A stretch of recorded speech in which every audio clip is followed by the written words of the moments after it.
Well, hello everyone and welcome to my highlights video from the first round of the Formula SimRacing PRO Championship. You've joined me on my qualifying lap, which I'm going to be including in these videos. As you can see, I've got turn 1 and 2 fairly hooked up, now braking in towards turn 3, and that went fairly well. It's important that I kind of hold the throttle through turn 4, which would get me a good exit, a good run through turn 5. Into turn 6 now. It's important I avoid that sausage curb on the right. Unfortunately, I touched the grass, which loses me a bit of momentum. Now heading up towards the chicane of turn 9 and 10. I get that fairly hooked up, and I also get a very good exit. That went fairly well. Now heading into the real hold your breath section, in towards turn 11 and 12. It's a flick left, but I don't quite get the entrance, and that disrupts my exit and causes me to touch the gravel. That would have lost me quite a bit of time. Now heading into turn 13, into turn 14, it's important I carry as much speed as possible. Now heading in towards turn 15. This, apart from the fast chicane, this has been a fairly reasonable lap. Into the final corner, I touch the grass a little bit. That would lose me time. I cross the line, and it's a 120.9, which is enough to put me P14, which is a real disappointment, because I felt like I had another couple of tenths in there. I'd done a 120.7 in practice, and had I done that, I could well have easily been top 10. But I took advantage of the situation to change my strategy plan.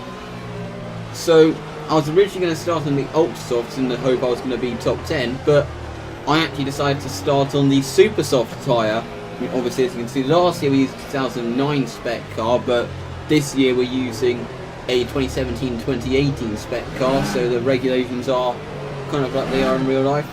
And we're on these Super Soft with the hope, the plan is we do 2 Super Soft stints and then change to the Ultra Soft at the end and go for a charge at the end.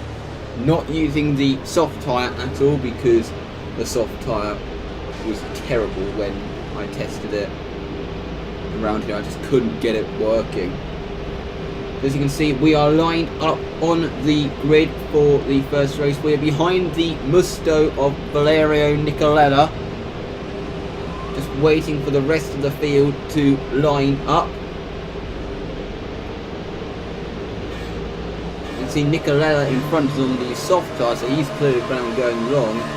Brave. As you can see, we get underway now. The lights are out.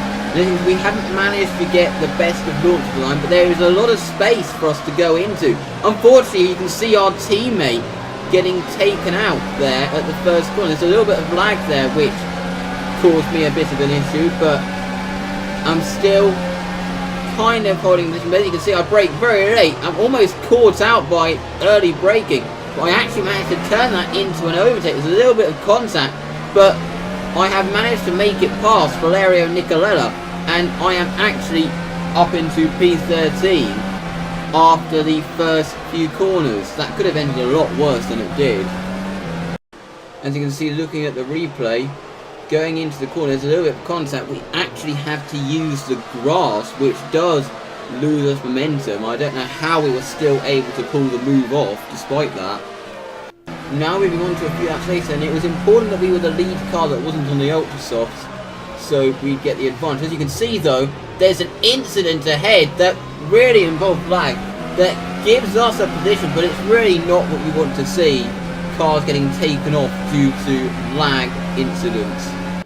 Now we were doing a reasonable job of fending off Valerio Nicolella, but on lap 11 he had his best chance, where he dived it up the inside heading in towards turn 3, but he overcooked it and we were able to switch back and maintain the position. As the Ultrasoft runners eventually began to pit, we were actually in a position to eventually lead the race at some point. As you can see, João Pitace exits the pits in front of us. He's so slow on the straight, so we go for the move on the inside to avoid losing out to Nicolella, but there's a bit of contact, and somehow that didn't cause a spin. As you can see, Brioni behind having a bit of an issue as a result. He did apologise for the contact after the race. That was good of him, and I didn't make any protests. It didn't really affect my race, so there was no point. As you can see, We're into the pits for our first scheduled stop on lap 16. We enter the pit lane, hit our box, which was right at the end of the pit lane, which helps. And see, taking on new tyres. So we exit the pits and have a little bit of a struggle on the exit. And that actually allows Valerio, who actually followed us in, to get a lot closer. So we exit actually in P9 with a few cars in between the P11 and the first stop retired.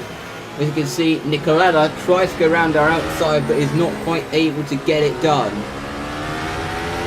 But next lap with DRS, he was able to easily get the move done. We just decided, let's not waste tyres. I will have a massive advantage at the end when I'm on the ultra soft tyre, so just let him go and avoid damaging my race, trying to defend from him. Not really much happened in the second stint. The only thing that really happened was Oldenmenger, who was in the group of cars ahead and on a completely different strategy, on completely new tyres, having just pitted, made it past us. We just decided to let him go and not damage our race, as we still had to pit. On lap 33, I made my move and pitted in for the last time for a set of the ultra soft tyre. I'd also saved a bit of fuel as well to ensure I can go full on attack for these last few laps to see if I can catch anyone ahead to get any higher than P7, which was my current predicted position.